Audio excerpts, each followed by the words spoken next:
के आसपास कि घाघरा मधुपुर घाघरा करके गांव है, वहाँ पर एक व्यक्ति की हत्या कर दी गई है, फैलाना चाहता था। तो इसी चीज़ के लिए अपोज किया गया। जो मृतक हैं रविंद्र मुंडा के द्वारा, उन्होंने बताया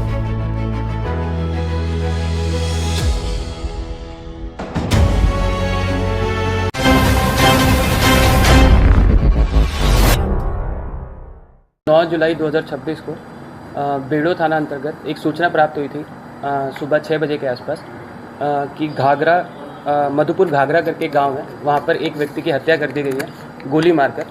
तो जैसे ही हमारी जो टीम थी, जो थाना प्रभारी बेड़ो हैं, डीएसपी बेड़ो हैं, वहाँ पर पहुँचे तो मृतक है जो उसकी पहचान रविंद्र मुंडा के तौर पर हुई। और उसके बाद जो वरीय पुलिस अधीक्षक महोदय के द्वारा एक एसआईटी टीम का गठन किया गया तुरंत ही।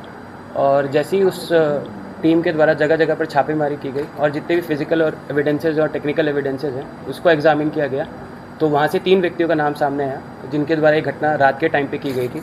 उसमें सबसे पहला नाम था विकास महतो, विजय मुंडा, और तीसरे व्यक्ति का नाम था विकास मुंडा। इसमें आपको बताते चलें कि जब हम लोगों ने वहाँ पे पूछताछ की और काफ़ी चीज़ों का सूचना के बारे में हम लोगों ने प्राप्त किया, तो उसमें जो सबसे इम्पॉर्टेंट चीज़ थी ये थी कि जो 8 तारीख की रात में तकरीबन 9-10 बजे के आसपास ये चारों व्यक्ति एक दूसरे को जानते थे और वहाँ पे ही बैठ के वहाँ पे पार्टी वगैरह कर रहे थे। पार्टी के दौरान ही जो मेन अभियुक्त है इसमें विकास मुंडा, उसके पास में एक देसी हथियार था। देसी हथियार को वो चलाना चाहता था और जो गांव है उसमें दहशत फैलाना चाहता था। तो इसी चीज़ के लिए अपोज किया गया। जो मृतक हैं रविंद्र मुंडा के द्वारा, उन्होंने बताया कि इस तरह की घटना करना किसी भी तरीके से उचित नहीं है गांव में। और इसी के बीच को लेके जो मृतक है रविंद्र मुंडा और जो मुख्य अपराधी हैं विकास मुंडा, उनके बीच में बहस होना स्टार्ट हो गया।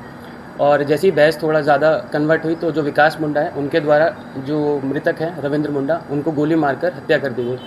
और जो रविंद्र मुंडा थे उनकी पीठ पे गोली मारी गई थी, पीठ पे गोली लगी और जो सामने वाला जो वूंड था वहाँ से गोली आर पार हो गई।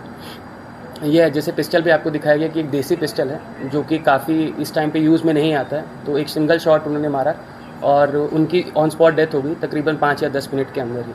और जो इसके अलावा जो 2 अभियुक्त हैं जो वहाँ पे उस टाइम पे मौजूद थे, उसमें सबसे पहला है विकास महतो और दूसरा व्यक्ति है विजय मुंडा। इन दोनों को हम लोगों ने पहले ही अरेस्ट कर लिया था और इन दोनों को हम लोगों ने न्यायिक हिरासत में भेज दिया है। और साथ ही साथ जो विकास मुंडा है उसी के पास में हथियार था, उसको भी हम लोगों ने कल अरेस्ट कर लिया है। और आपको बताते चलें जो विकास मुंडा है वो आदतन अपराधी रहा है। इसके अगेंस्ट में पूर्व में भी 2 अपराध दर्ज हैं और वो भी सेंसिटिव केसेस हैं। एक केस जो है वो पॉक्सो का केस है, दूसरा केस जो है वो एक मर्डर का केस है। और जो कांड संख्या है वो बेड़ो के ही हैं। बेड़ो थाना कांड संख्या 48/2017 और दूसरा कांड संख्या है 122/2023। और रही बात जब्ती की, तो इसमें जो देसी पिस्टल है वो जब्त कर लिया गया है। साथ ही साथ हमें 3 राउंड भी मिले हैं। और उसके बाद 2 मोटरसाइकिल जो वहाँ पर मौजूद थी घटना के टाइम पर, वो भी हम लोग के द्वारा जब्त कर ली गई हैं।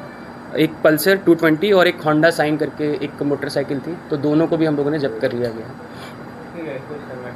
देखिए, जैसे मैंने आपको बताया कि इसका पूर्व में भी आपराधिक इतिहास रहा है, तो गांव में थोड़ा दहशत फैलाना चाहता था और गांव में थोड़ा रंगदारी वगैरह करना या फिर लोगों से एक्सटॉर्शन करना, उस तरह की घटना को ये अंजाम देना चाह रहा था।